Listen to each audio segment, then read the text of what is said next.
Mar Alonso, te agradezco muchísimo que nos hayas dado esta oportunidad de regalarnos esta conferencia y les adelanto un poquito, Mar Alonso viene a México a impartir curso de microbioma, por si ustedes se quieren inscribir, ya al final les hablamos un poquito del curso, pero Mar Alonso nos está beneficiando y honrando con su presencia en México para 19 y 20 de febrero y damos inicio a nuestra charla de hoy porque es impresionantemente útil. Muchas gracias, Mar Alonso, bienvenida y gracias a todos por participar.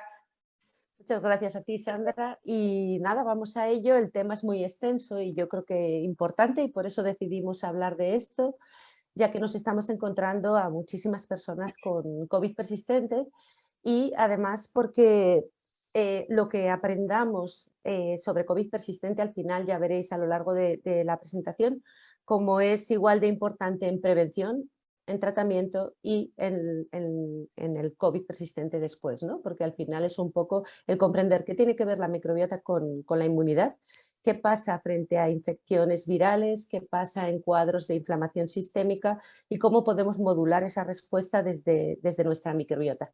Entonces, nada, paso a compartir pantalla. Yo voy a exponer un ratito, de manera muy sintética, todo el recorrido sobre la relación entre microbiota COVID y después pues abrimos un espacio para preguntas. Las podéis ir poniendo en el chat.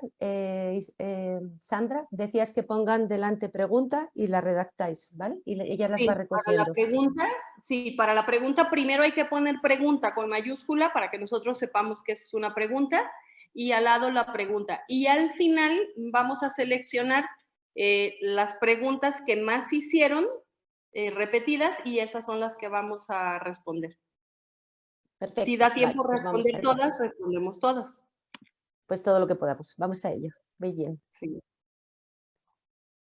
adelante. allá vamos. Bueno. Bueno, este tema de la microbiota da para todo, ¿no? Lo podemos relacionar y vincular casi con cualquier cosa. Y en este campo y en este momento, pues creo que es de altísima importancia. Tengo que decir que las personas que yo conozco que estaban en tratamiento, que estaban cuidando su microbiota, no han desarrollado persistencia de síntomas del cuadro COVID. O sea que la prevención sería la estrategia más interesante, pero ahora tenemos que hacer algo con esas personas que han quedado seriamente dañadas tras pasar la enfermedad. No es lo mismo infección por SARS-CoV-2, no es lo mismo que COVID-19, hablamos del desarrollo de la enfermedad. Aunque es cierto que COVID persistente se está presentando independientemente de la severidad del cuadro. No, no necesariamente y en absoluto tiene relación con la severidad del cuadro. Vale, pues vamos un poquito a ello. Bueno, pues esto es un COVID persistente, es un síndrome, un conjunto de síntomas que se manifiestan normalmente semanas o meses después del cuadro de la COVID. Muchas personas hacen un cuadro muy llevadero, muy corto, poco intenso, pero al cabo de semanas y muy frecuentemente de 2 meses es cuando empiezan a manifestar estos síntomas que después persisten, no se van, ¿no? Se quedan ahí. Es de lo más variopinto, tal como la enfermedad en sí misma, o sea, puedes presentar alteraciones cardíacas, pues, es muy común la taquicardia, es muy común las afectaciones hematológicas, muy común la neblina mental, la dificultad de concentración, la pérdida de vista. Todos conoceréis casos en los que hay una caída de pelo exagerada, drástica, cuadros digestivos, disnea, problemas respiratorios, dificultad respiratoria independientemente de que haya habido neumonía o no. Hay que decir que en esta enfermedad, que es una enfermedad inflamatoria multisistémica que afecta fundamentalmente a la sangre, que afecta al transporte de oxígeno. Entonces, en mi opinión, la disnea no tiene mucho que ver con problemas pulmonares. Las personas, independientemente del desarrollo o no de neumonías, tienen dificultad de transporte de oxígeno y eso se puede traducir en la sensación de disnea, ¿no? de falta de aire. Y esto a veces se presenta 2 meses después o semanas después. Bueno, hay muy comúnmente un cansancio tremendo, un desarrollo de un síndrome crónica, que después veremos que en realidad es un síndrome de sensibilización central. Cefaleas, malestar, debilidad. La fatiga es muy común y la dificultad de concentración. Estos son los que yo con más frecuencia he visto, pero los hay de todo tipo. Vale. Y lo que decía, ¿no? Que la gravedad no tiene nada que ver, la gravedad del cuadro agudo no tiene nada que ver con que luego debute este cuadro o este síndrome. La gravedad tiene más que ver con las secuelas, pero las secuelas no es COVID persistente. Esto es otra historia, ¿no? Vale, entonces sobre esto del COVID persistente, en un inicio lo que ha pasado es que no se le ha dado ninguna importancia o se atribuía al estado psicológico de las personas, a que habían pasado el susto y les había quedado bueno, pues el miedo, ¿no? Pero en absoluto es eso, para nada. Las personas vienen enfermas, vienen que no se recuperan y eso no se lo están inventando. Y cuando vamos probando a hacer diferentes pruebas nos vamos encontrando que hay alteraciones que justifican ese cuadro de síntomas. En absoluto es una cosa psicológica. Otro problema que suele haber es meter en el saco de COVID persistente las secuelas. Y las secuelas no es COVID persistente, son secuelas. Eso nada tiene que ver. Lo que es COVID persistente tiene diferentes hipótesis causales que yo no creo que sea una la verdadera, sino que son todas ellas y que hay que distinguir muy bien para poder ayudar a estas personas qué es lo que está ocurriendo, ¿no? No es lo mismo que tengamos un virus viable en reservorios que una latencia a que sea una reinfección, que también se puede confundir. Entonces, o hipótesis, que ya digo que en mi opinión son todas viables y yo diría que es así. Una de ellas es muy importante y tiene mucho que ver con microbiota intestinal y es la supervivencia de virus en reservorios, como el epitelio intestinal, especialmente en intestino delgado, que tiene muchos receptores, los famosos receptores donde se une el virus y quedan ahí unidos al epitelio intestinal. Yo esto lo veo con frecuencia. A veces puede quedar unidos a los tejidos restos que también pueden dar una señalización que provoque unas respuestas inmunes alteradas, pero puede quedar virus viable y continuar activo. Entonces la persona tiene como el cuadro COVID agudo, pero de una manera quizá menos intensa, pero continua, que siempre, ¿no? Los síntomas más habituales son la exacerbación de los síntomas con el esfuerzo físico-mental, esto sería un distintivo, es decir, cualquiera que sea el síntoma, cualquiera que sea el órgano o el sistema afectado, tiene la particularidad de que se agrava con el esfuerzo. Es como si el cuerpo rechazara cualquier tipo de esfuerzo. Esto ocurre también durante el cuadro agudo. Es una característica típica de esta enfermedad inflamatoria que empeora mucho con el esfuerzo. Entonces el cuerpo pide dormir, como con ningún otro cuadro que yo haya visto, pide el reposo, la febrícula, muchas veces la fiebre no es alta, pero la febrícula que está medio resuelta cuando uno dice estoy mejor, me voy a mover, de repente se dispara. Entonces hay que hacer entender a las personas con un cuadro de COVID que tienen que hacer reposo, que tienen que escuchar al cuerpo y que tienen que descansar. No hay otra, esa es una de las mejores medicinas. Vale. Y muy común es la niebla mental. Esto yo creo que es la fatiga y la niebla mental, los signos, los síntomas más significativos y más comunes. Bueno, yo voy dejando los links de estudios interesantes. Le pasaré a Sandra esta presentación en PDF y la podemos poner, pues cuando lo subas al canal de YouTube, lo podemos poner allí para que las personas lo puedan descargar o lo puedan ver, porque es un tema muy extenso en el que podéis profundizar. La otra sería el COVID latente. Esto se parece mucho a esos virus lentos que una vez que se padecen se quedan en latencia y pueden reactivarse, ¿no? Como son el Epstein-Barr, el citomegalovirus, el herpes virus, el herpes zóster, todo este tipo de virus que llamamos virus lentos. Entonces el virus sigue presente en el huésped pero sin presentar síntomas. En el caso anterior teníamos un virus viable que seguía dando guerra. Y esto se puede confundir con una reinfección, que las reinfecciones no son frecuentes, aunque ahora ya hemos visto con esto de Omicron como que todo el mundo se reinfecta y habría que estudiar muy bien qué es lo que ha pasado. Pero no cuadra mucho con las personas que ya estaban inmunizadas.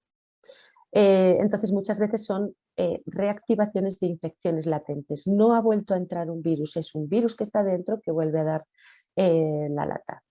Son partículas virales enquistadas en algunos órganos y en cierto momento se pueden volver a reactivar y a generar copias, lo que induce una nueva respuesta inmune. Aquí os pongo en interrogante Spike, porque realmente yo creo que el mayor problema del SARS-CoV-2 es la Spike. La Spike es la proteína de pico famosa, que ya creo que todos sabemos que existe, ¿no? Que proteína de superficie que está en forma de pico, ¿no? De triángulo. Y esta proteína pienso que puede dar respuestas inmunes sin virus. Es decir, como es la parte, la llave que encaja en la cerradura que abre la puerta a nuestras células, quizá se queda unida a los receptores en el tejido y aunque el virus no esté viable, no esté replicando, puede estar señalizando una respuesta inmune. Esto es muy importante porque si hablamos de los problemas de Spike, sabéis muy bien que esto sería extrapolable a los tratamientos que se han puesto después. La Spike, hay estudios que demuestran que hay un estudio en ratones que se inyecta Spike y producen cuadros de COVID. Entonces tenemos que pensar que este es el disparadero, ¿no? El detonante.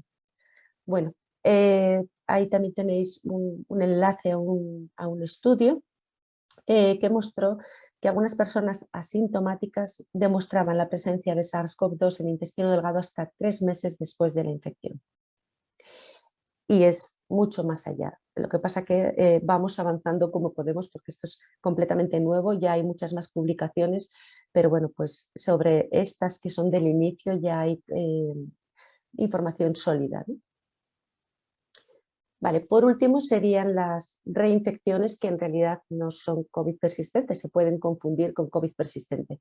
Lo ponemos en un apartado para que se tenga muy en cuenta que a veces lo que consideramos reinfección puede ser una reinfección pero endógena. El virus ya estaba dentro y manifiesta síntomas como un cuadro agudo. A finales del 2020 solo había confirmados 30 casos de reinfección en el mundo, o sea que no son comunes, y la inmunidad generada en febrero del 21 ya se afirmaba que era de al menos hasta 10 meses. A día de hoy, que ya tenemos estudios de inmunidad celular, estudios de no medir la serología viral, los anticuerpos, sino medir los linfocitos de memoria, se estima que esa inmunidad pueda durar entre 10 y 20 años tranquilamente. Eso es a lo que se debería hacer seguimiento para saber si una persona está inmunizada y no necesita nada más, porque mantiene sus linfocitos de memoria. ¿Esos linfocitos qué van a hacer? Yo no fabrico constantemente anticuerpos porque eso es un gasto muy alto y la naturaleza es muy sabia, pero como tengo la memoria y conozco al enemigo, en cuanto me vuelva a exponer, pues lo sintetizo, ¿no? No hay ningún problema. Y ya os digo que a febrero del 21 ya se afirmaba que al menos hasta esa fecha se mantenía esa inmunidad 10 meses, pero porque todavía no había estudios más allá. Ahora ya se están haciendo estudios sobre inmunidad celular, que es algo a lo que no se le ha dado importancia y que es importantísimo, ¿no? Pues la inmunidad a largo plazo, esa es la que interesa. ¿Cómo podemos distinguir una reinfección de un COVID persistente? Es muy sencillo, pero requiere de tener ciertos datos. Si tenemos datos de carga viral de la primera infección y lo comparamos con la carga viral de la infección actual, lo lógico es que si es un COVID persistente tengamos una carga viral actual, independientemente de los síntomas, mucho más baja que en la primera infección. En cambio, si es una infección nueva, volveremos a tener una carga viral alta. ¿Entendéis? O sea, si el virus está dentro y yo tomo una muestra nasofaringea, no voy a encontrar una carga viral tan alta como en la primera infección y además como tengo una inmunidad, como tengo memoria, no se replica en tanta cantidad. Es diferente y tampoco la entrada no va a ser por esa puerta, ¿no? Es interna. Entonces ya os digo que sobre evidencia de reinfecciones hay muy poca, muy pocos datos de reinfecciones reales. ¿Qué está pasando a día de hoy? Bueno, tenemos que pensar que si la primera, ¿cómo se hizo el diagnóstico?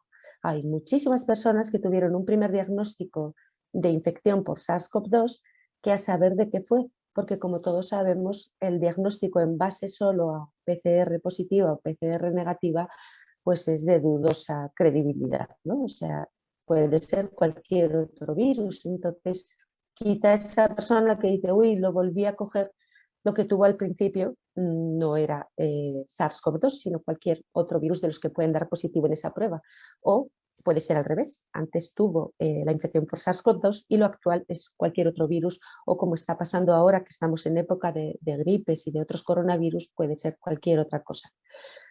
También es verdad que si hay una cantidad o sea, un gran cambio, muchas mutaciones, podría eludir la nueva cepa a la inmunidad natural, pero sinceramente a la inmunidad natural yo lo veo muy poco probable. Otra cosa bien distinta es la inmunidad generada por vacunas. No por nada, el que ha tenido una infección natural conoce el virus al completo, entonces genera anticuerpos frente a la proteína S, pero también frente a otras proteínas de superficie y frente a la nucleocápside. Mientras que cuando tenemos inmunidad por vacunas generamos anticuerpos frente a la spike.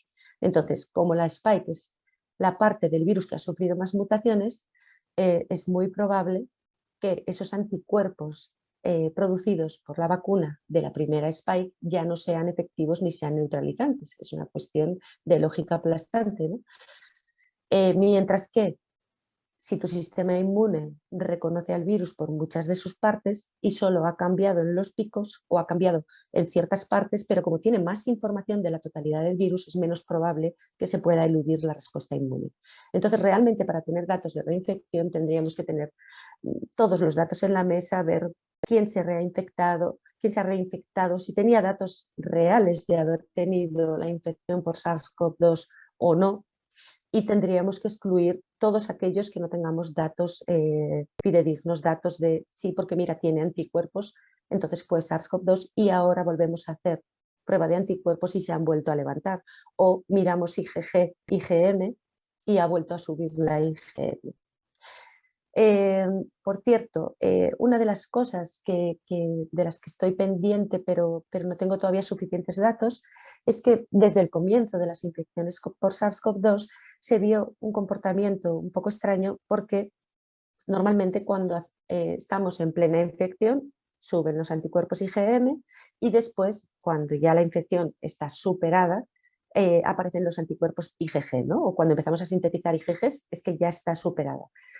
Pues ocurría que muchas personas, después de tiempo de ya superada la enfermedad, volvían a subir los IgMs.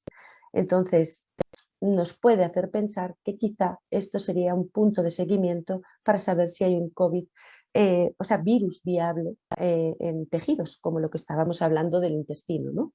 Y que cuando replica vuelve a levantar las IgMs. Otra opción sería que haya vuelto a tener contacto y entonces, bueno, pues sintetiza anticuerpos sin tener ninguna sintomatología. Pero creo que sería un dato también interesante para seguir, ¿no? Para comprender. Aquí tenéis un poquito los mecanismos específicos e inespecíficos de estos concretamente del virus, de cómo entra en el sistema gastrointestinal provocando inflamación, puede dañar la pared intestinal, los enterocitos, crear un daño de enterocitos. Ya solo por este mecanismo podemos pensar que este virus hace un daño directo a la barrera intestinal, que puede provocar un síndrome de hiperpermeabilidad intestinal que después pueda ser parte del proceso de COVID persistente. También hay un daño endotelial directo, una tromboinflamación y daño citotóxico directo. O sea, esto es una síntesis de todo ese amplio abanico de síntomas que provoca esta situación, ¿no? Muy importante, hemos visto que la tasa de letalidad es bajísima, que la disparidad de cuadros que se presentan frente a la infección por SARS-CoV-2 es inmensa y por eso no lo podemos considerar el único factor. Esto para mí es súper importante, tenemos que tener en cuenta el estado previo, por ejemplo, de microbiota intestinal, tenemos que tener en cuenta la carga tóxica, tenemos que tener en cuenta el buen funcionamiento del sistema inmune. Estamos viendo cómo reactiva infecciones latentes o estos virus lentos, cómo se reactivan los herpes, cómo se reactivan los herpes zóster. Entonces no es lo mismo una infección por este virus en un cuerpo que tenga un Epstein-Barr virus que se reactive a que no esté presente, ¿no? Entonces, muy importante tener en cuenta, y creo que es el momento de la medicina integrativa, que son todos los factores al tiempo los que llevan a un cuadro severo o no, y los que llevan al desarrollo de la COVID-19 en base a la infección del virus o no. Hay personas que tienen anticuerpos y han hecho 0 síntomas y el 90 y tantos % de la población no le pasa gran cosa con este virus. Así que no debe ser la letalidad, no debe de ser de alta letalidad, no debe ser muy agresivo el virus en sí, sino la suma de factores es las que pueden llevarnos a un cuadro severo. Importante tener en cuenta que es daño endotelial. Yo creo que esto es fundamental y de hecho desde que se empezó a tratar la enfermedad como inflamatoria, la mortalidad disminuyó drásticamente. O sea, desde que aquellos médicos italianos hicieron autopsias y vieron que era un cuadro inflamatorio multisistémico, la cosa ha cambiado radicalmente. Desde esa primera ola, de ahí en adelante, fue cuando, no sé si en abril, estos italianos dieron esta valiosísima información. Y desde que se lo aborda como un cuadro inflamatorio, ha cambiado radicalmente la evolución, ¿no? Y el pronóstico de la mayor parte de las personas. Ya conocemos que un proceso, una infección viral, en este caso el H1N1, en este caso es una infección respiratoria. Yo insisto en que no considero esta infección como, no es un virus respiratorio, yo por ahí creo que no va. De hecho, hay muchísimos más receptores en células epiteliales intestinales que en el pulmón. En el pulmón apenas hay receptores para este virus. Tienes que ir a lo más profundo, a los alveolos. Sí que los hay, pero cuantitativamente infinitamente menos. Pero bueno, conocemos de sobra las disbiosis inducidas por infecciones virales. Y este es un estudio muy, muy bonito que muestra qué pasa en la infección por el virus influenza, el H1N1, cómo hay un cambio en la composición de la microbiota intestinal y cómo hay un daño en el intestino. Por esto es muy importante para hacer, primero, en prevención, frente a cualquier infección, tener una microbiota intestinal en buenas condiciones. Es muy importante tener en cuenta esta alteración durante el tratamiento porque en las infecciones por virus respiratorios la mortalidad la marcan las sobreinfecciones bacterianas, no la infección por el virus. Y estas infecciones bacterianas se pueden evitar trabajando sobre microbiota intestinal. Es decir, que dependemos de especialmente de las bacterias intestinales para la no complicación de las infecciones virales, porque las complicaciones ya son bacterianas, ¿vale? Entonces, este estudio nos muestra cómo durante la infección del H1N1 se reduce la abundancia relativa de ciertos grupos de bacterias y una cosa muy, muy importante, de los grupos de bacterias productores de butirato. El butirato es un ácido graso de cadena corta, es una de las sustancias que tenemos gracias a nuestra microbiota que tiene mayor importancia y mayor relevancia en nuestra salud intestinal y general. Tiene un efecto antiinflamatorio, es el aporte más importante de energía para los enterocitos, para las células epiteliales intestinales y por tanto para el mantenimiento de la función de barrera intestinal. es un aporte de energía de especial importancia. O sea que si tenemos que escoger una molécula, la molécula más importante obtenida a partir de microbiota serían los ácidos grasos de cadena corta y particularmente el butirato. ¿Vale? En este estudio, en cambio, se utiliza acetato con muy buenos resultados, pero hay que tener esto en cuenta, ¿no? Y en esta enfermedad, ya no en el H1N1, sino en la COVID, todos ya, bueno, pues ya vemos que hay que tener una estrategia antiinflamatoria sí o sí, y el butirato mataríamos dos pájaros de un tiro, ¿no? Porque ayudaría a evitar las complicaciones y tiene un efecto directamente antiinflamatorio, ¿vale? Entonces, bueno, pues durante esta infección, la infección por H1N1, pues bueno, perdemos bacterias de las buenas y perdemos bacterias de las productoras de butirato, ¿no? En general de ácidos grasos de cadena corta, pero en particular de butirato. Por otro lado, ¿qué pasa con este escenario? En cuanto tenemos una disminución de las bacterias de homeostasis, cuando tenemos una reducción de las bacterias buenas, los patógenos oportunistas aprovechan y tienen ahí un terreno apropiado para crecer. Es por esto, precisamente, por lo que podemos evitar las complicaciones bacterianas de las infecciones virales. Muy importante. En modelos experimentales con ratones se produce una disbiosis intestinal transitoria, que será transitoria o no en función de cómo esté esa microbiota y de la alteración que se produzca, ¿no? Pero bueno, se produce en principio una alteración, una disbiosis, un desequilibrio del ecosistema intestinal que tiene un pico entre los 5 y 7 días posteriores a la infección.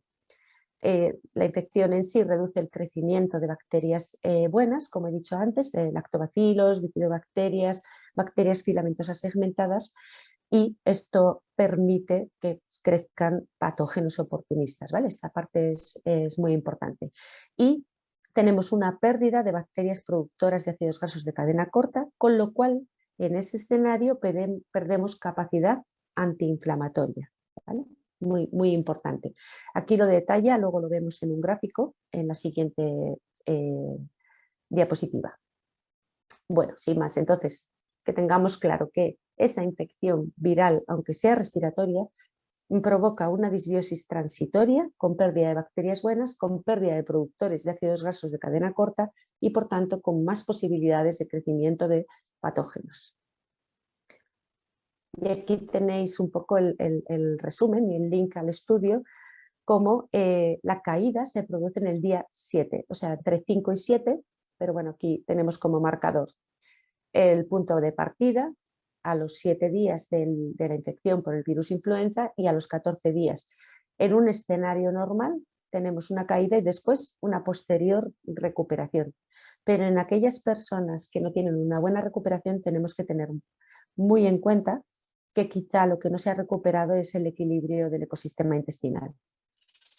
En este caso, vemos aquí el desglose de los 3 ácidos grasos de cadena corta, acetato, propionato y butirato, y como en el día 7 cae acetato, cae propionato y cae, fijaros, cae dramáticamente butirato. Por eso digo que no sé muy bien porque en este estudio se escogió el acetato, pero el más importante, y aquí nos lo muestra, es el butirato. Yo desde luego aquí en este punto os recomiendo, antes de que, si sabemos que entre 5 y 7 días posterior a una infección se caen los ácidos grasos de cadena corta, podemos intervenir desde el principio con un aporte de butirato para evitar esta caída drástica de los ácidos grasos de cadena corta, con la consecuente pérdida de capacidad de antiinflamación, con la consecuente pérdida de la integridad de la barrera intestinal. O sea, esto tiene tantas consecuencias y tan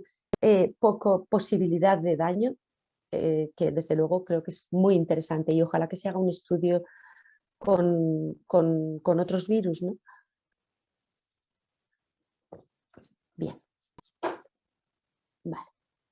Bueno, ¿y qué sabemos ya? Porque estos datos que os voy a mostrar sobre COVID y disbiosis ya los tengo recogidos desde abril del 2020. O sea, lo que me parece dramático es que en una situación de la magnitud que estamos viviendo, estos datos no se hayan tenido en cuenta. Ya al comienzo, compañeros, hicimos propuesta en residencias de dar probióticos a los abuelos y dar, por supuesto, vitamina D, que sabéis que hay una correlación absolutamente directa entre una baja vitamina D y complicaciones pulmonares. Algo tan sencillo como el aporte de un probiótico con lactobacilos y bifidobacterias sencillo y vitamina D puede evitar muchísimas complicaciones. Entonces, bueno, pues a nivel general, evidentemente, no se ha implementado, ni mucho menos, pero los que trabajamos con personas tenemos, yo creo que este recurso y el deber de informarnos con qué cosas podemos ayudar, y aparte que ha sido el momento histórico en el que las personas han pedido más ayuda en cuanto a prevención, en el que más han prestado atención a su sistema inmunitario como parte positiva y en el que más se han cuidado, ¿no? Por supuesto que no es solo cuestión de tomar un probiótico, que ideal sería decir, bueno, pues vamos a ver un poquito cómo es la dieta antiinflamatoria, ¿no? Cómo llevar una dieta antiinflamatoria, que también os recomiendo, hay muchísima información en internet, tenéis charlas chulas y interesantes en la Escuela de Salud Integrativa, porque lo más inteligente durante una infección, durante una enfermedad que cursa con inflamación sistémica, es llevar una dieta antiinflamatoria, comer lo justo y alimentos antiinflamatorios y evitar, por supuesto, los alimentos proinflamatorios, ¿vale? Esta sería otra de las cosas que sin duda se debería de haber implementado. Vale, entonces, ¿qué sabemos ya de hace rato? Ahora ya hay más estudios, no lo tengo todo recogido, pero la información es infinita. Sabemos desde el comienzo, insisto, que la infección por SARS-CoV-2 también produce alteraciones en microbiota intestinal. Menor abundancia de productores de butirato, como os comentaba antes. Bueno, ahí os detalla un poquito determinadas familias. Destacar la Roseburia como bacteria productora de butirato muy importante. Abundancia significativamente mayor de bacterias patógenas oportunistas, lógicamente. Proliferaciones de hongos, fúngicas, Aspergillus, Cándida. Esto lo estoy viendo muchísimo en las analíticas de personas con COVID persistente, que ha habido unos crecimientos fúngicos tan enormes que si no se hace nada para ello, pues no recuperan su salud, ¿no? Y en conjunto, pues lo que suele pasar es eso, ¿no? Pérdida de bacterias comensales benignas y con ello se favorecen los crecimientos fúngicos y los crecimientos de patógenos oportunistas, de bacterias proteolíticas, etc. Esto es así como en resumen sería simplemente eso. Y las posibles modificaciones en la estructura, composición y actividad de la microbiota intestinal en realidad podrían ser marcadores de la evolución de enfermedad. Es decir, se puede encontrar 3 o 4 marcadores, se pueden medir los ácidos grasos de cadena corta en heces en las personas que estén en cuadros severos y de ahí se pueden tomar muchas decisiones y se puede entender y se puede pronosticar la evolución de la enfermedad. En función de unos pocos datos de microbiota se puede hacer el seguimiento de la enfermedad, pero para eso hay que tener infraestructura, ¿no?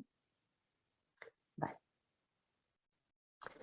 Bueno, este es un estudio comparativo que se hizo con 274 personas, con muestras de heces de 274 pacientes con COVID y personas sanas, para hacer un estudio comparativo. Y desde luego la conclusión firme era que la composición del microbiota intestinal era diferente, sin lugar a duda. Tenían mayor proporción de especies bacterianas perjudiciales, tenían menor proporción de las buenas, ¿no? De Bifidobacterium adolescentis en concreto. Bifidobacterium adolescentis es microbiota fermentadora de fibra, volvemos a lo mismo, a tener un resultado de menor producción de ácidos grasos de cadena corta.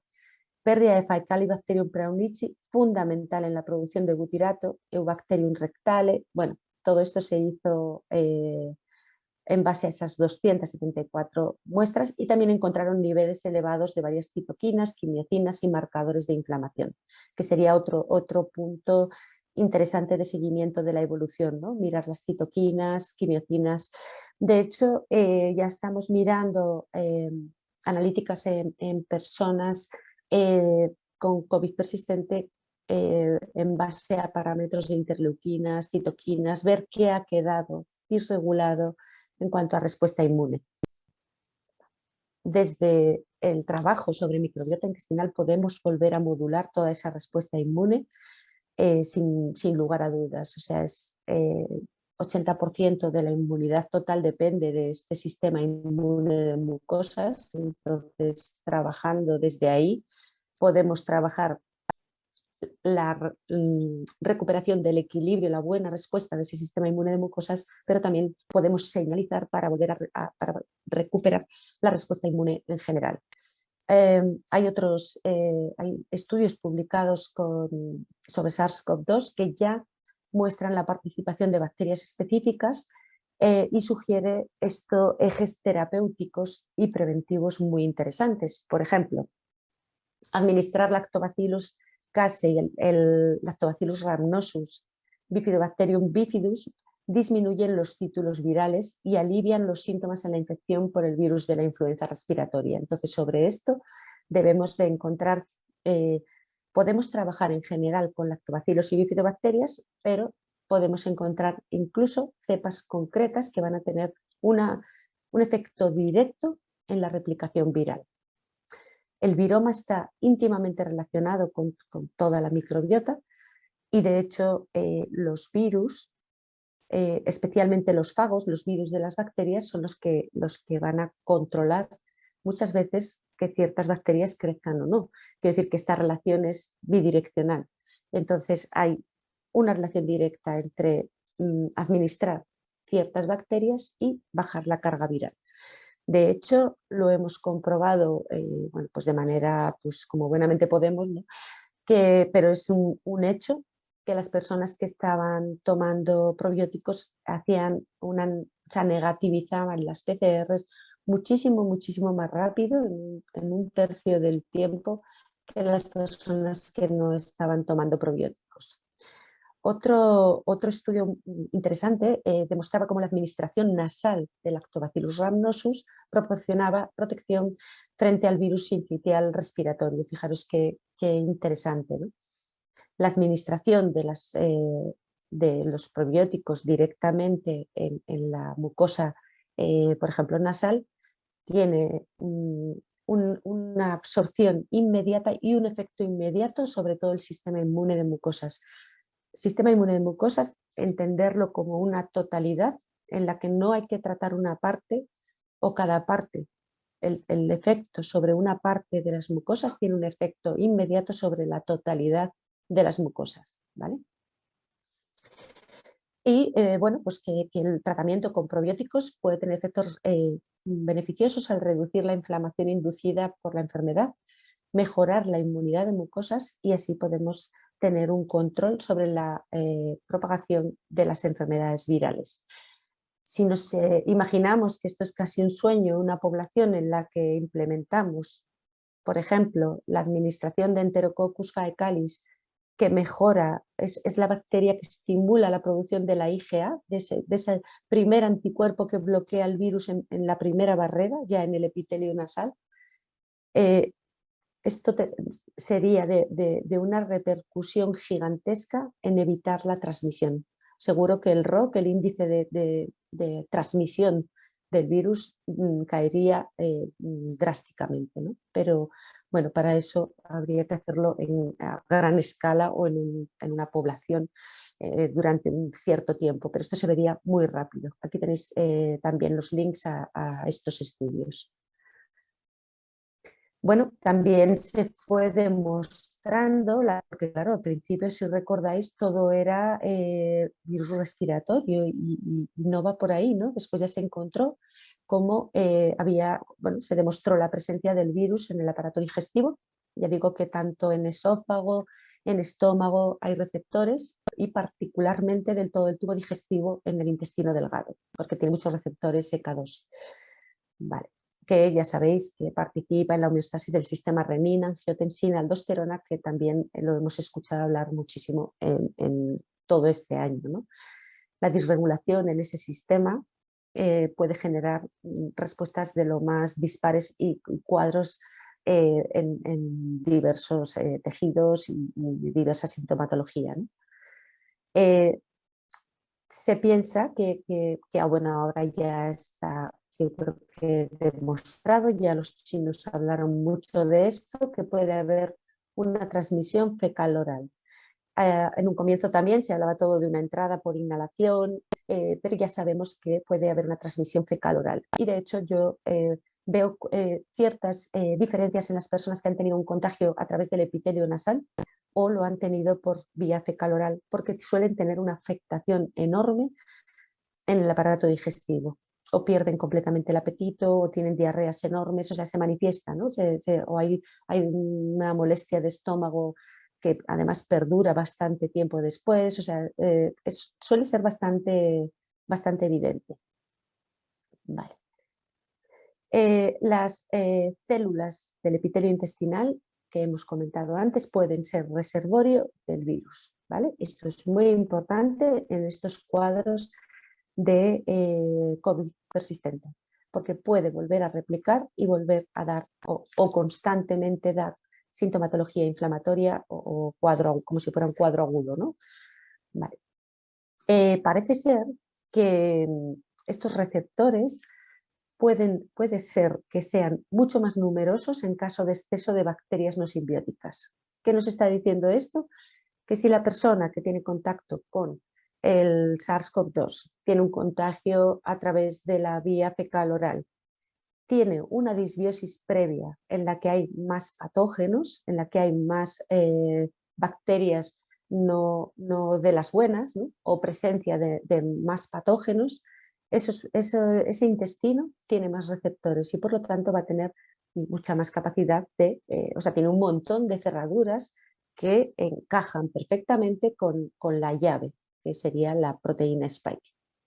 El virus es capaz de replicarse en el tubo digestivo, ¿vale? Esto hay que tenerlo muy en cuenta, porque si tratáis siempre el COVID persistente de las personas como una infección pasada y superada, todas esas personas que tengan virus viable en el intestino no van a mejorar. Tenemos que seguir tratando la replicación viral, tenemos que trabajar sobre inhibir esa replicación viral. Para ello hay muchísimas estrategias.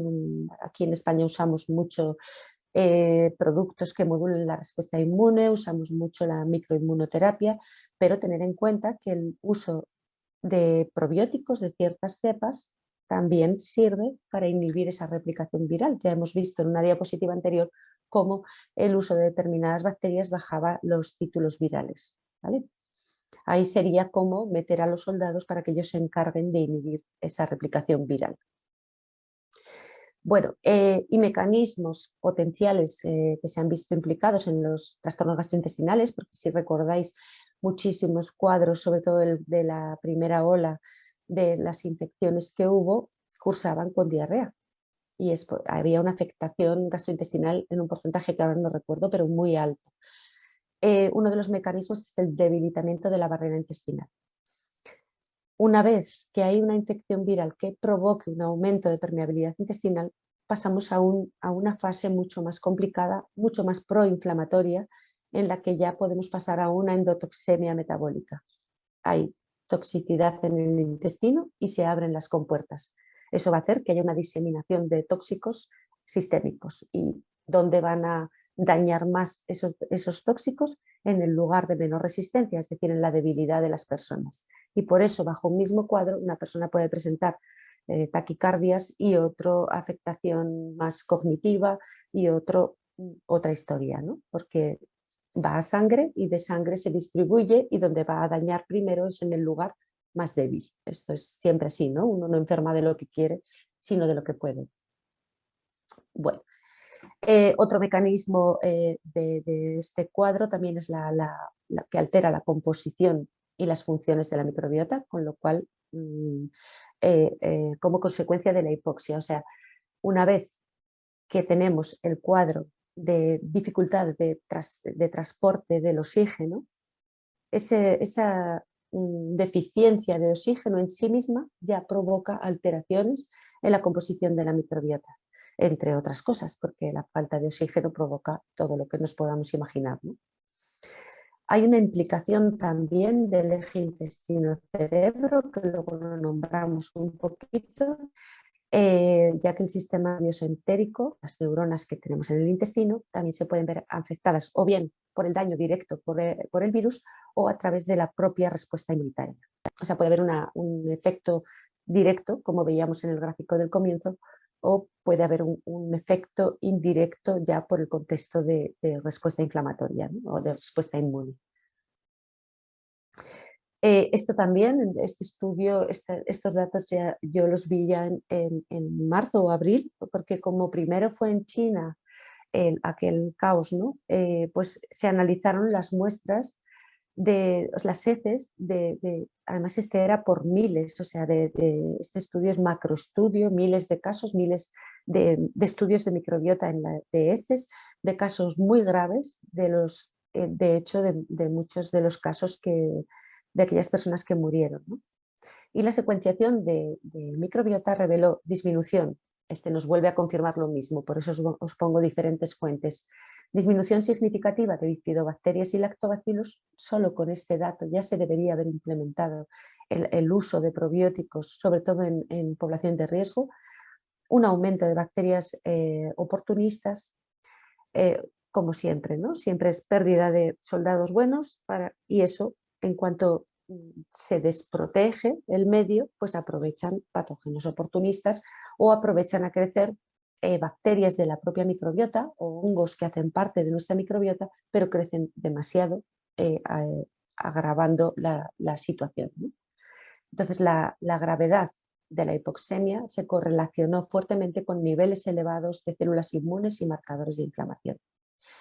El círculo vicioso entre la hiperinflamación y la disbiosis intestinal parece constituir un alto riesgo de dificultad respiratoria mortal. O sea que hay una participación directa de la alteración del ecosistema intestinal en las complicaciones graves o incluso mortales. En la fase aguda, el ADN del virus en la sangre solo se detectó en el 10% de pacientes, pero se detectó en el 50% de ellos en las heces. O sea que la parte intestinal, sin lugar a dudas, es muy importante. Vale, entonces encontramos diversos estudios, todos confirman el déficit de lactobacillus y de bifidobacterias. Estos dos grupos de bacterias son microbiota protectora, son esa microbiota que tapiza todas nuestras mucosas y es nuestra primera línea de defensa en el medio interno. Entonces, en la medida que el proceso progresa y vamos perdiendo esa primera empalizada de soldados y cada vez estamos más expuestos. Con Plantarum, con Lactobacillus plantarum, que actúa sobre mucosa intestinal, el uso, ¿no? Con Plantarum permitió prevenir la infección en células epiteliales por coronavirus en un modelo animal. Esto habría que llevarlo a modelo humano, pero es más que probable que también serviría. En enfermedades inflamatorias crónicas, la ingestión de un probiótico de alta concentración también permite reducir los niveles plasmáticos de citoquinas proinflamatorias y aumentar las citoquinas reguladoras. Y esto conlleva modificaciones en microbiota intestinal respecto al grupo de control.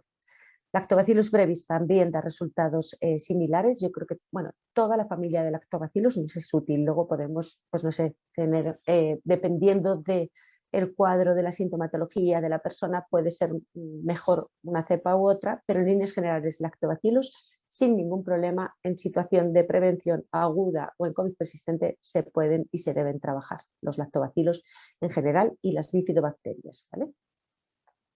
Vale, pues Lactobacillus brevis tiene una particularidad y es que actúa sobre el eje microbiota intestino-cerebro por vías inmunes, metabólicas y nerviosas, es decir, por las tres vías de comunicación de los tres grandes sistemas de homeostasis. Y un detalle pero que muy importante es que Lactobacillus brevis es capaz de evitar que Prevotella forme biopelículas. Y después os muestro cómo Prevotella puede estar, ciertas especies de Prevotella pueden estar implicadas en las hiperrespuestas inmunes, en esos cuadros de gran inflamación, aquello que hablábamos desde el comienzo de la tormenta de citoquinas, ¿no? Entonces, con una suficiente cantidad de Lactobacillus brevis se inhibe que prospere esa prebotela que colabora después en esa hiperrespuesta inmune. Vale. Estas biopelículas son uno de los medios utilizados por las bacterias para protegerse del sistema inmunitario y los antibióticos. Los que me habéis escuchado muchas veces sabéis que siempre hablo de biofilms. Las bacterias en el intestino viven en modo de biopelícula y cuando cuando lo que vive en modo biopelícula y genera sus propios nidos son patógenos, se generan unos biofilms patogénicos que además hacen que esos grupos de microorganismos no queden expuestos ni a fármacos ni a cosas naturales porque están tras la empalizada que han creado, ¿no? Entonces, Lactobacillus brevis es inhibidor de la formación de biopelículas y está estudiado en particular con Prevotella. Todo esto que yo pues leía y recogía en marzo y abril del 2020, a día de hoy os lo puedo confirmar. He visto ya bastantes analíticas de COVID persistente o en personas post-COVID que bueno, pues quieren después cuidarse y es común el aumento de Prevotella. Es muy, muy común. No digo que siempre sea ese el escenario ni el mecanismo, pero esto es muy común. Entonces uno va pues como atando cabos a lo largo del tiempo cuando vamos teniendo los datos suficientes. Vale. Otra cosa importantísima es que las personas con un sistema inmunitario que reacciona demasiado o demasiado poco, muy comúnmente tienen un ecosistema intestinal alterado, ¿vale? Entonces, también en prevención o en cómo tener mi sistema inmune en buenas condiciones, cuida tus microbios, cuida tus amigos, porque parece que ahora los microbios son enemigo público número uno. Sin ellos no tenemos ni capacidad de adaptación ni posibilidad de vivir. Tienen tantas funciones, tienen tanta importancia que mejor los cuidamos. Entonces suelen tener una distribución anormal, o sea, faltan de unos grupos, crecen demasiados otros o tienen poca diversidad, tienen un aumento de permeabilidad intestinal y una tendencia a la inflamación sistémica. Esto es el contexto que decíamos antes de la endotoxemia metabólica. La comida, el estilo de vida y el medio ambiente, por supuesto, están claramente involucrados. Vale, pues este es el escenario intestinal de los ancianos, porque con la edad perdemos bacterias de grupos de homeostasis, grupos de equilibrio, y van sobrecreciendo las otras bacterias que pueden comportarse como patógenos. En particular, suele haber un aumento de bacterias portadoras de LPS. LPS es un lipopolisacárido de membrana que es muy, muy proinflamatorio y que es parte del problema de endotoxemia metabólica. Entonces, en ancianos hay que trabajar su intestino para evitar complicaciones por este o por cualquier otro patógeno, o por cualquier otro virus, o por cualquier otra bacteria. No sé quién dijo esto, pero es muy interesante, y es que uno es tan viejo como sus bacterias. Así que la medicina anti-aging es mantener una microbiota intestinal joven, aunque el cuerpo sea viejo. Eso evitaría muchísimas complicaciones y es una de las medidas más antiinflamatorias que yo conozco. Vale. Entonces, bueno, pues aquí tenéis un link de un estudio del envejecimiento del microbioma intestinal y su impacto en la inmunidad. Es también súper interesante, os lo recomiendo. Y esta es una hipótesis que nunca llegó a confirmarse. Yo diría que sí, que es así, apuesto por ello, pero no tengo los medios para poderlo demostrar, más que con las pruebas que yo hago habitualmente, apuesto a que esto es así. Y se habló de algo muy, muy interesante, y es que SARS-CoV-2 se podía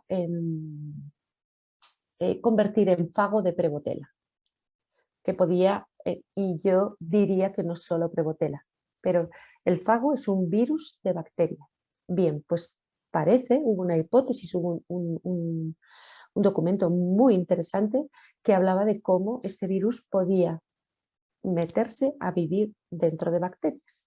Entonces tenemos ahí otro reservorio de virus que cuando hay una lisis, pues tenemos una liberación de una alta carga viral. O sea que SARS-CoV-2 puede comportarse como bacteriófago. todo esto, pues espero que se vayan haciendo estudios y vayamos sabiendo a ciencia cierta, pero ya digo que creo, yo apuesto porque esta hipótesis es real. Y por eso pasaba muchas veces que personas ingresadas les decían un día PCR daba negativo, los 2 días positivo, y estas positivizaciones en personas que parece que ya habían superado la enfermedad podrían deberse también a esto. También a los reservorios en epitelio, no en bacterias, pero para mí es altamente viable que este pueda comportarse como un bacteriófago o como un fago, que es lo mismo, ¿vale? Para tener en cuenta, ¿no? Esto no tiene que preocuparnos especialmente porque si sabemos manejar microbiota, si estabilizamos la microbiota, se va a resolver por sí mismo. Yo creo, no estoy viendo especial complicación por este lado. Vale. Este es un artículo súper interesante que habla de la respuesta inmune a la bacteria Prevotella en la enfermedad inflamatoria crónica. Entonces, Prevotella es bacteria comensal, es de las bacterias buenas, pero parece que no todos los tipos de Prevotella son tan benignos, sino que algunas de ellas pueden comportarse como patógenos y generar cuadros de esta hiperrespuesta inmune que se ha descrito también en el cuadro de COVID. Entonces, bueno, pues es como sumando datos por diferentes fuentes, dices, bueno, pues si se habla de Prevotella como implicada en esto, como que suben todos los casos o en muchos casos de la infección, y hay un tipo de Prevotella que provoca hiperrespuestas inmunes, quizá atando cabos tengamos que pensar que por ahí haya, bueno, hay tema, ¿no? Fijaros, todo esto que estamos hablando, que parece muy complicado y que en realidad no lo es tanto, se puede evitar cuidando microbiota, llevando una dieta antiinflamatoria, aportando lactobacillus y bifidobacterias, y ya después se pueden hacer cosas más particulares, pero solo con eso la prevención de gravedad y de infección sería inmensa. O sea, la repercusión de eso sería inmensa, estoy convencida. Bueno, pues esto es un poco la respuesta esta dependiente de Prevotella, que ya os digo que me lo he encontrado en muchísimas analíticas, y está asociada y mediada por TH17. O sea, esto está descrito, tenéis ahí el link para que podáis profundizar. Bueno, y nada, simplemente un comentario de esto de los síndromes de sensibilización central. Hay algunos cuadros de COVID persistente que los tenemos que tratar tal cual fueran un nuevo síndrome de sensibilización central, han entrado al saco de síndrome de sensibilidad central. Esto es algo que igual os suena chino, pero cuando digamos qué patologías están incluidas en este saco, vais a ver la inmensa prevalencia, ¿no? Bueno, es un estado en el que se encuentran alterados el sistema nervioso, endocrino e inmune y en el que hay hiperexcitabilidad de neuronas, ¿vale? Entonces el cuerpo está, como las neuronas están hiperexcitadas, están hipersensibles y reaccionan frente a estímulos nocivos y frente a estímulos no nocivos, están como a la que salta, ¿no? O sea, como que van a responder ante cualquier estímulo. Estos síndromes engloban fibromialgia, fatiga crónica, pues por deciros los más conocidos, migrañas, la sensibilidad química múltiple, el intestino irritable. Entonces, bueno, para que sepáis que cuando vayamos encontrando personas que han desarrollado cualquiera de estos cuadros a partir del cuadro de COVID, pues tenemos que tener en cuenta que es un síndrome de sensibilidad central, en el que el tratamiento de microbiota es enormemente importante. Perdón. Bueno, y esto es un poco el mecanismo a través del cual se desarrollan estos síndromes, la exposición, la iniciación, el desencadenante y como resultado la reacción exagerada del sistema inmune. En estos cuadros es muy importante el eje microbiota intestino-cerebro. Los 3 grandes sistemas de homeostasis se comunican entre sí y se comunican de manera bidireccional con microbiota, ¿vale? Es una red muy compleja y muy importante. Disculpas, mi garganta con 6 bajo cero estos días. Vale. Bueno, entonces la disregulación de este eje puede traer estos cuadros, está implicada de una manera muy importante en estos síndromes de sensibilización central, ¿vale? Esto lo pongo un poco para que veamos la trascendencia de lo que supone la alteración de microbiota, de lo que supone la alteración de la barrera intestinal y de lo que supone una disregulación de estos tres grandes sistemas. Bueno, esto es una imagen para recordatorio de lo que es el sistema nervioso entérico. Cómo son estas neuronas, este entramado alrededor de todo el tubo digestivo, y es el segundo lugar donde tenemos más neuronas junto con la médula, ¿vale? Después del cerebro. Son 100 millones de neuronas derivadas de las crestas neurales y están conectadas con el sistema nervioso central. Es fundamental como almacén químico. Produce el cerebro abdominal el 80% de la serotonina y el 50% de la dopamina. Bueno, estos son microbiota y neurotransmisores. Perdón. Estas disbiosis se correlacionan con desequilibrios en la excitabilidad de las neuronas, ¿vale? Gracias, perdona, Red. Entonces, a partir de una disbiosis y de una alteración del sistema nervioso entérico, que puede quedar secundaria al escenario de COVID-19, podemos tener déficit de serotonina, de dopamina, de GABA, de acetilcolina, que todo esto nos puede llevar a esos síntomas tan importantes de dificultad de concentración, de neblina mental, de agotamiento intelectual. Cuando se os presente en COVID persistente con estos cuadros, tenemos que mirar si a partir de microbiota hay una alteración del sistema nervioso entérico y con ello una deficiencia de todos estos neurotransmisores, ¿vale? Bueno, es muy importante la comunicación de este sistema nervioso, de este segundo cerebro, con el resto de sistemas, no solo con el sistema nervioso central, sino también con endocrino y con sistema inmune. Es el sistema que se comunica con todos ellos, que es capaz de hablar, que recibe señales y envía señales. Por eso os digo que trabajando desde microbiota podemos como reorganizar toda la fisiología, ¿no? Podemos dar instrucciones de diferentes acciones a cualquier sistema, es capaz de comunicar todos ellos. Y tenemos, por ejemplo, como dato importante, que las bacterias influyen en la síntesis y metabolismo del triptófano, por ejemplo. Entonces, estos cuadros depresivos pueden ser por déficit de triptófano, por déficit de serotonina. Puede ser por déficit y también por crecimiento de otros. Por ejemplo, productoras de serotonina, bacterias que producen directamente los neurotransmisores, tenemos todas estas especies, pero también tenemos otras especies que si sobrecrecen se comen el triptófano y entonces vamos a tener un déficit de serotonina, como ocurre con el Clostridium. Por si veis analíticas de microbiota, bueno, pues cuando esta bacteria que vive ahí habitualmente, que tiene que estar en una cantidad pequeñita, sobrecrece, podemos tener un déficit de serotonina porque agota el triptófano, ¿vale? Para que veamos la gran implicación de microbiota. Bueno, estos serían productores de GABA, un poquito al detalle.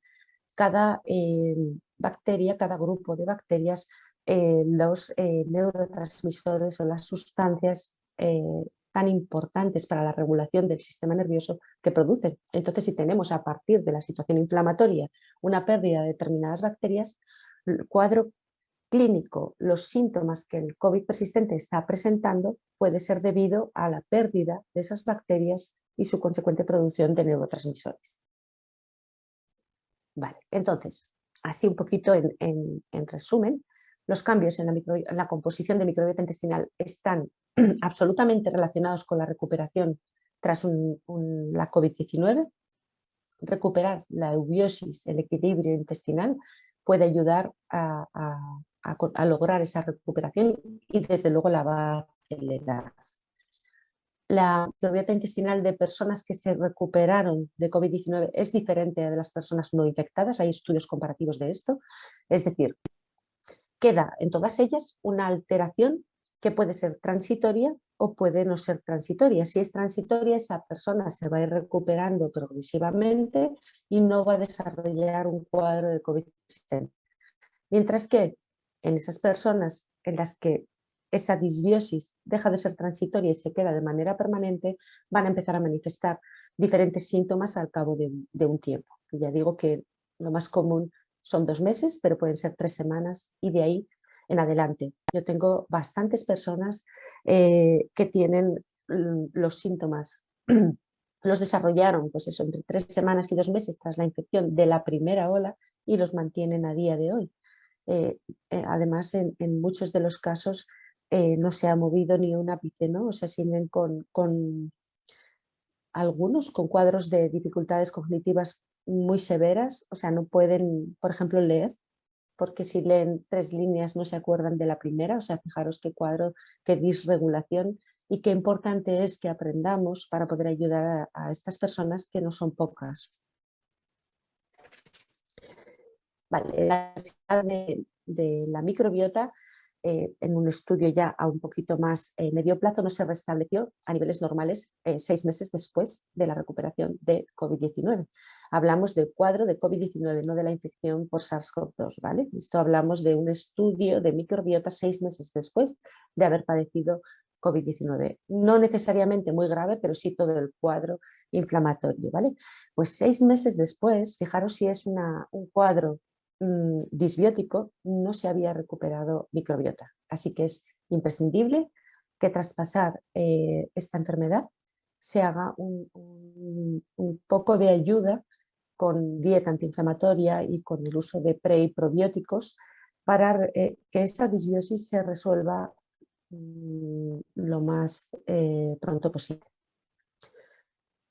Microbiota intestinal está implicada en la patogénesis de la lesión pulmonar, ya digo que esto sin ninguna duda, a través de diferentes mecanismos potenciales. Pero ya digo, mi opinión, para que haya complicaciones pulmonares, en la mayor parte de los casos, el elemento clave, uno de los elementos claves, es la integridad de la barrera intestinal y el equilibrio de la microbiota intestinal. Es absolutamente fundamental. Es como que para que se complique en pulmón, tiene que atravesar la barrera intestinal. Vale. Estos mecanismos pues, son translocación directa de bacterias desde el intestino al pulmón. Esto lo conocemos muy bien en otras infecciones virales, como hay una transferencia directa de bacterias desde el intestino a pulmón, y los efectos de modulación inmunitaria de los metabolitos relacionados con los microbios. El metabolito más importante, que ya hemos comentado al principio de la charla, es los ácidos grasos de cadena corta y en particular el butirato. Además, yo creo que para que se haga o sea, las complicaciones pulmonares requieren de la participación de bacterias, no tanto por el virus directamente. Y creo, sinceramente, que en muchos casos en los que se diagnostica complicación pulmonar por la disnea o por la saturación de oxígeno, el problema de la saturación de oxígeno, el problema del transporte de oxígeno no es problema pulmonar, es problema de la sangre, es problema de transporte de oxígeno, es problema de que se libera el hierro del grupo M y entonces lo que nos encontramos es una ferritina alta, hay una alteración de la electronegatividad, o sea, hay un desaguisado importante y esto, el mensaje interesante, importante que tenemos que tener en cuenta, dable en un buen porcentaje, ayudando a microbiota intestinal a hacer sus labores. Aquí tenéis el link a otro artículo muy bonito de cómo el microbioma intestinal sano, una microbiota intestinal equilibrada, puede prevenir las sobrereacciones inmunitarias frente a la COVID-19. Creo que esto es súper importante. Quizá es uno de los factores determinantes y el factor diferencial en esas personas que frente al contacto con el virus hacen esa tormenta de citoquinas y como la mayor parte de la población esto no ocurre. Con seguridad hay uno de los factores, y creo que uno de los factores más importantes es la capacidad de modulación de respuesta inmune dependiente de intestino, el efecto de barrera y otros elementos. La capacidad de antiinflamación, de frenar esa hiperrespuesta, tiene que ver con el rendimiento metabólico de microbiota. Entonces, una vez más, hay que cuidar nuestra microbiota. Bueno, hasta aquí y ya vamos a las preguntas. Pues muchas gracias, Mar, muy bonita y muy instructiva tu explicación, muchísimas gracias. Pues, comenzamos con las preguntas y nos pregunta Alejandro Rojas si el Epstein-Barr, ¿cómo se puede identificar como activo en estos casos? Claro, en principio por datos clínicos, o sea, hay personas que ya conoces que tienen un Epstein-Barr latente y la reactivación suele cursar con todo el cuadro del Epstein-Barr, que muchas veces es la fatiga crónica, pero en cada persona sabemos que está implicado en enfermedades neurodegenerativas, sabemos que está implicado en muchas cosas, pero uno de los signos diferenciales es la fatiga. Yo creo que cuando cursa con esa fatiga terrible, deberíamos tener en cuenta el tema del Epstein-Barr. En personas que perdure la fatiga, pues sería recomendable hacer una serología para comprobar si hay un Epstein-Barr reactivado, ¿no? Que esto se puede medir. Yo la verdad que esto pues lo veo muy claramente con la bioresonancia. Se detecta bastante fácil. Bien, nos preguntan, ¿por la vacuna la cándida puede aumentar? Sí, sin duda. Sin duda, yo todavía no conozco mucho los mecanismos, los voy aprendiendo sobre la marcha. Ya hay estudios que hablan de inmunidad negativa, además están publicados en revistas de prestigio. Entonces, sin duda, habrá un daño sobre el sistema inmune de mucosas y entonces, evidentemente, si dañas la capacidad por ejemplo, de sintetizar IgA, de hacer ese efecto de barrera, vas a crear un escenario capaz o sea, más proclive a que prosperen patógenos oportunistas, ya pueden ser crecimientos fúngicos o pueden ser otra cosa. Visto desde el punto de vista de bioresonancia, es absolutamente alarmante cómo vienen las personas, algunos con Helicobacter pylori que estaba resuelto, cómo vienen parasitados, cómo vienen con crecimientos fúngicos. Entonces, todavía no conozco exactamente el mecanismo, debe de haber un daño directo sobre microbiota intestinal, pero doy fe que esto es súper frecuente. No en todos, pero es muy frecuente. Sí, nos hacen una pregunta, me parece que va más en relación al curso que vamos a ver, no tendrá mucho que ver con esto, pero te hago la pregunta. Dice, no estoy vacunado, la contaminación que nos rodea, como las continuas fumigaciones que recibimos de los aviones, los diferentes metales pesados y otros, los alimentos, las ondas electromagnéticas, y los mismos elementos de las vacunas, como el grafeno. Mi pregunta es, ¿qué podemos hacer para limpiar el organismo? Yo creo que eso lo vamos a ver en la clase de metales pesados. De metales pesados, pero bueno, es muy importante. A ver, y además de paso sale un tema que creo que es muy relevante.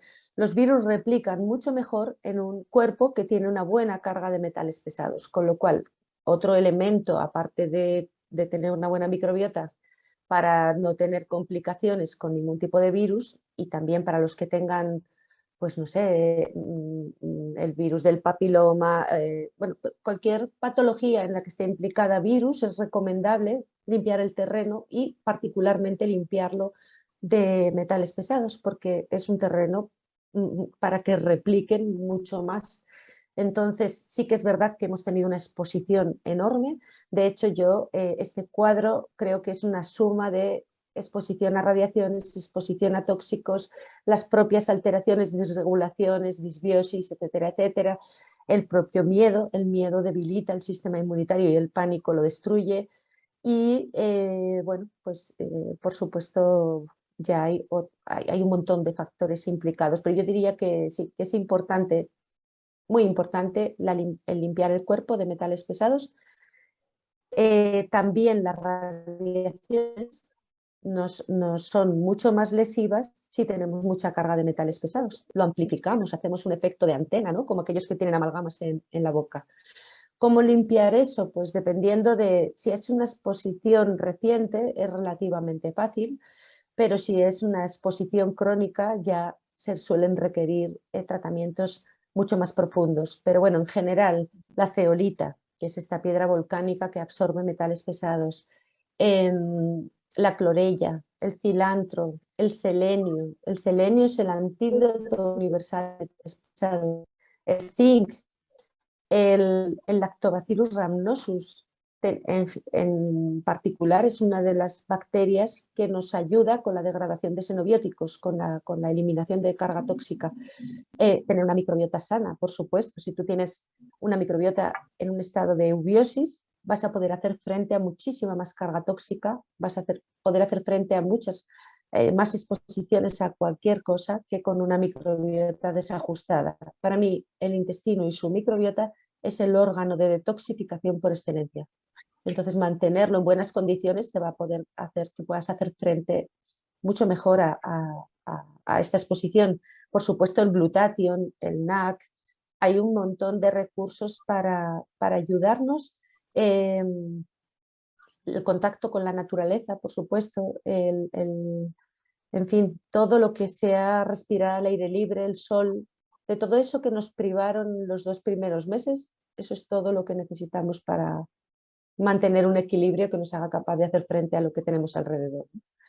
Pero bueno, como elementos así, fundamentalmente esos. Yo trabajo también con sales de prana, trabajo con otras cosas, pero como no están accesibles en todos los países, pues nombro lo que es más fácilmente accesible. Vamos a la siguiente pregunta. Dice, aparte de la dieta antiinflamatoria como prevención de estas enfermedades, ¿puede ayudar también como prevención y post-COVID, biomagnetismo médico y la desintoxicación iónica? Por supuesto. Estoy planteando, no me he querido meter mucho por ahí, pero es una parte muy interesante, la alteración. Esa salida del hierro del grupo M provoca una alteración de toda la electronegatividad del cuerpo. De manera que todos los trabajos que se hagan con ondas, o sea, con imanes, con Reiki, todo lo que trabaje a niveles energéticos o a niveles de patrones de frecuencias, todo lo que reorganice el sistema, toda la electronegatividad, como son los imanes, como es la bioresonancia, como eso, por supuesto, va a ayudar a reorganizar mucho más rápidamente al cuerpo. Y además, si primero se hace eso y después se desintoxica, va a funcionar muchísimo mejor. Eso sin ninguna duda. Esto lo manejábamos en balance polar electromagnético, que es parecido al biomagnetismo, en el que lo primero que se hacía es ver la polaridad del cuerpo, si está correcta, porque si el cuerpo está invertido, todas las intervenciones terapéuticas que hagas van a ser mucho menos efectivas que si tú corriges lo primero la polaridad, o sea, que todo esté como los polos en su sitio, los campos electromagnéticos los regulas y a partir de ahí, si desintoxicas, si das un probiótico, si haces dieta, va a ser mucho más efectivo. Y la desintoxicación iónica es lo que llamamos en España hidrolinfa, aunque esto sería una marca, creo. Pero bueno, es la desintoxicación a través de los pies con la ionización, ¿no? Y eso ayuda mucho y además los pies son un buen punto de eliminación como de toma de tierra, ¿no? Esa sensación de descargar por ahí. Estamos diseñados para descargar por ahí, por eso pisar descalzos es también muy sano para soltar radiación electromagnética. Pero sí, claro, a mí esas terapias me parecen interesantísimas. O sea, y de hecho combino toda la parte de la física, todo el cuerpo, también después desintoxicaciones con uso químico o con el tratamiento con preoprobióticos y con la dieta. Todo eso hay que unirlo al tiempo. Sí. La pregunta, ¿la IgM elevada de forma persistente en el post-COVID de alguien no vacunado podría ser debido al contacto con el spike de un vacunado? Pues es una pregunta Y también, o sea, puede deberse a tener reservorios del virus y entonces tú estás respondiendo porque realmente estás teniendo una nueva exposición, aunque es endógena, pero como estamos planteando que la parte que provoca, a ver, es lógico, ¿no? O sea, las vacunas están basadas en provocar, o sea, dar las instrucciones genéticas para que sintetices spike. Cuando tú sintetizas spike, o sea, cuando tu cuerpo sintetiza la spike se producen los anticuerpos. Entonces no veo por qué no puede ser que frente a exposición a spike de una persona vacunada, que todavía no sabemos hasta cuándo está sintetizando spike, se puedan producir anticuerpos. Eso estaría bien porque, mira, nos inmunizamos todos, ¿no? Pero bueno, no sé, ¿no? El mantenimiento de una IgM de manera perpetua, si no tiene síntomas, habría que estudiar un poco más a fondo ese caso. Pero desde luego, respuesta inmune debe de haber, ¿no? Casi seguro. Claro. Con respecto de los cambios en el patrón menstrual de estas mujeres, ¿es evidente la disbiosis endometrial? ¿Cómo podría manejarse? ¿Hay alguna información sobre efectos de fertilidad femenina? Supongo que se refieren a vacunas también, ¿no?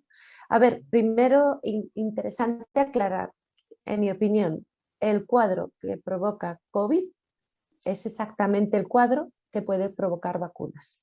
Porque como ya hemos visto, lo que inicia la patogénesis es la spike. Si yo sintetizo de manera endógena spike, pues voy a poder provocar cualquiera de aquellos cuadros o de aquellos síntomas, ¿no? Entonces, hemos visto síntomas de todo tipo con los cuadros COVID, pues veremos cosas de todo tipo con la síntesis endógena de spike. Dependiendo de la causa, yo, por ejemplo, en las personas que tras la infección han tenido alteraciones menstruales, limpiando el cuerpo, limpiando la spike, se vuelve a regular. O sea, y trabajando sobre microbiota, que va a tener trabajar sobre microbiota intestinal, que es el reservorio principal del cuerpo, va a tener una repercusión en todas las microbiotas. Entonces, por ahí lo vuelven a regular, no problema. En los casos de alteración por vacunas estoy en ello, porque no es lo mismo una infección viral que una producción endógena de spike. Y ya se está hablando que puede ir más allá de 2 meses, otros hablan ya de muchos más meses. Eso lo desconocemos, hay que hacer estudios para saber cuánto tiempo se está sintetizando spike. Y porque claro, tú imagínate, ¿qué hago para quitar el daño por spike? Esto y aquello, ya, pues que si la sigues sintetizando de manera endógena, ¿cómo paramos eso? O sea, me paso el día limpiando, no tengo ni idea, ¿no? Entonces, bueno, una cosa que me ha funcionado mucho para limpiar spike también, en la línea de detoxificación que preguntaron antes, es la arcilla blanca o kaolín. Esa es muy interesante y muy efectiva en casos también que hacen cuadros de artritis, sea por virus, sea por vacunas. Es muy común los cuadros de inflamación articular y van súper bien con las arcillas. Cuanto más pequeñita, mejor, para que pueda limpiar hasta los rincones más chiquitines, ¿no? Cuanto más, no sé cómo decirlo, como el tamaño de las partículas a las que está hecha la arcilla, pues cuanto más chiquitito, mejor. De hecho, la zeolita, por ejemplo, yo suelo trabajar con zeolita de nanopartículas para que llegue a más pequeñitos, ¿no? A limpiar por todos los rincones.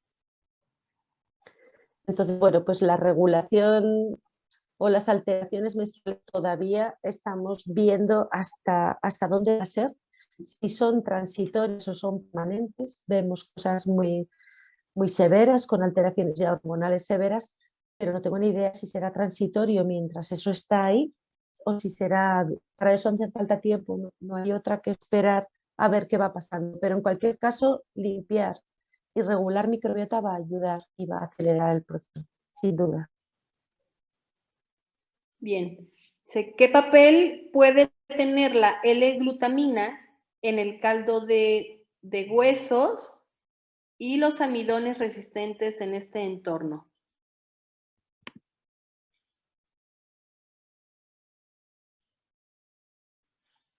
Mar, creo que se nos fue Mar, ¿verdad? ¿Ya se me oye? Sí, ya te oímos bien. ¿Te repito la pregunta? Bueno, Sí. sí, Sí, dímela. Sí, dice, ¿qué papel puede tener la L-glutamina, el caldo de huesos y los almidones resistentes en este entorno? Vale.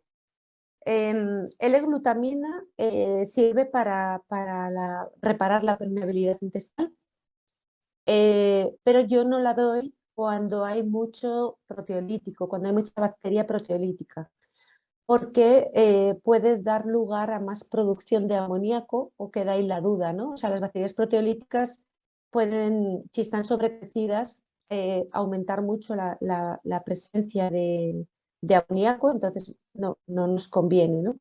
Pero bueno, en la parte de recuperación, si ya parece que no hay mucha presencia de patógenos, bueno, puede ser un punto de interés. Almidón resistente es el prebiótico por excelencia para obtener butirato. Entonces, aportar almidón resistente a través de la dieta puede ser muy interesante, vamos a aumentar este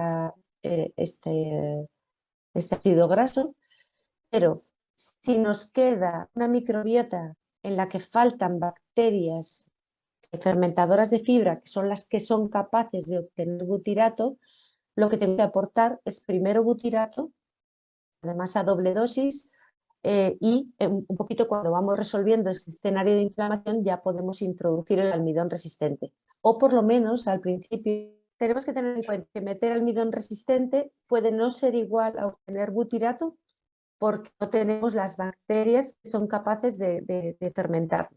Muy importante ahí, bifidobacterias y el butirato, el primer corte al almidón, ¿vale? Para poder obtener butirato, para que se vaya resolviendo la situación. Ya después podemos meter almidón resistente y encontraréis fácil en internet cómo hacer almidón resistente, pues de patata, es muy fácil para poder ir aportando un poquito en las comidas.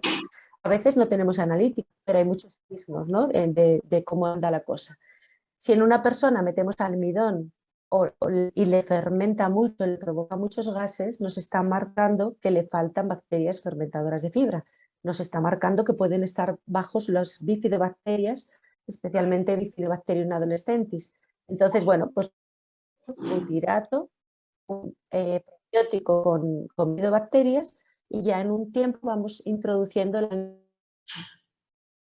cuerpo, nuestro microbiota, sintetice el butirato y otros ácidos grasos de cadena, que todos son importantes.